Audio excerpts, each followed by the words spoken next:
ভারতে আবারও বাড়ছে করোনা ভাইরাসের সংক্রমণ। গেল কয়েকদিনে দেশটিতে 1000-এর বেশি মানুষ করোনা ভাইরাসে আক্রান্ত হয়েছে। রাজধানী দিল্লিতে এরই মধ্যে আক্রান্ত হয়েছে অন্তত 104 জন। সবচেয়ে বেশি আক্রান্ত হয়েছে কেরালা ও মহারাষ্ট্র রাজ্যের বাসিন্দারা। বিভিন্ন রাজ্যে মারা গিয়েছে অন্তত 7 জন ভারতীয়। বিশেষজ্ঞরা বলছেন, নতুন ভ্যারিয়েন্টের কারণেই দ্রুত ছড়িয়ে পড়ছে প্রাণঘাতী ভাইরাসটি। 2020 সালে বিশ্বজুড়ে লাখ লাখ মানুষের জীবন কেড়ে নেয় করোনা মহামারী। চীনের উহান থেকে দ্রুত ছড়িয়ে পড়ে গোটা বিশ্বে। ভয়ঙ্কর সেই করোনা ভাইরাস আবারও নতুন করে মাথাচাড়া দিয়ে উঠেছে প্রতিবেশী দেশ ভারতে।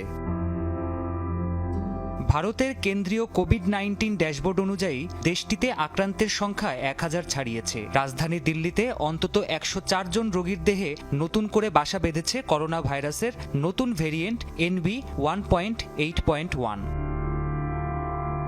করোনায় সবচেয়ে বেশি আক্রান্ত হয়েছে দক্ষিণের রাজ্য কেরালা। সেখানে 430 জন আক্রান্ত হিসেবে শনাক্ত হয়েছে। মহারাষ্ট্রে শনাক্ত হয়েছে অন্তত 209 জন। এছাড়াও গুজরাটে 83, কর্ণাটকে 47, উত্তরপ্রদেশে 15 এবং পশ্চিমবঙ্গে 12 জন করোনা রোগী শনাক্ত হয়েছে। সংক্রমণ বেড়ে যাওয়ার সাথে সাথে বেশ কিছু মৃত্যু দেখতে হয়েছে দেশটিকে। মহারাষ্ট্রে অন্তত 4 জন, কেরালায় 2 জন এবং কর্ণাটকে 1 জনের মৃত্যুর খবর নিশ্চিত করেছে ভারতের বিভিন্ন গণমাধ্যম। করোনা আবার থাবা বসাতে শুরু করেছে।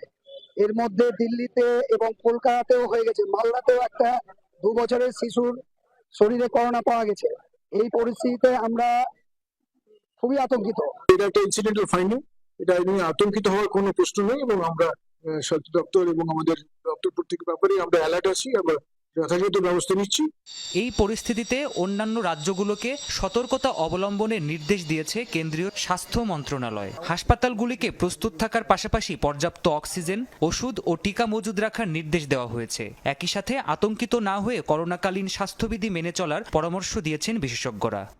জনবসতি যেখানে বেশি সেখানে মাস্ক পরুন, ডিস্টেন্স মেনটেন করুন, আর খাদ্য কথাগুলো একটু ঠিকঠাক করুন, জল খাবেন, এই ধরনের জিনিসগুলো প্রিকশন নেওয়া ছাড়া আর তো কোনো কিছুই নেই। কিছু সাবটাইপ, বিশেষ করে কোভিড-19-এর যেগুলো NV1.81 এই ধরনের যেগুলো রয়েছে বা LF7 আরও কিছু সাবটাইপ আমরা দেখেছি, সাবস্পেসিস, সেগুলো ক্রমশ জিনের মিউটেশন হচ্ছে এবং এই মিউট্যান্ট ভ্যারিয়েন্ট যেগুলো আসছে সেগুলো কোভিড-19টা আবার নতুন করে ছড়াচ্ছে।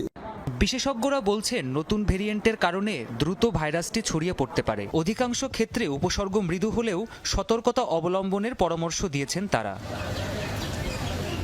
প্রাণপ্রতিম কুণ্ডু, যমুনা নিউজ।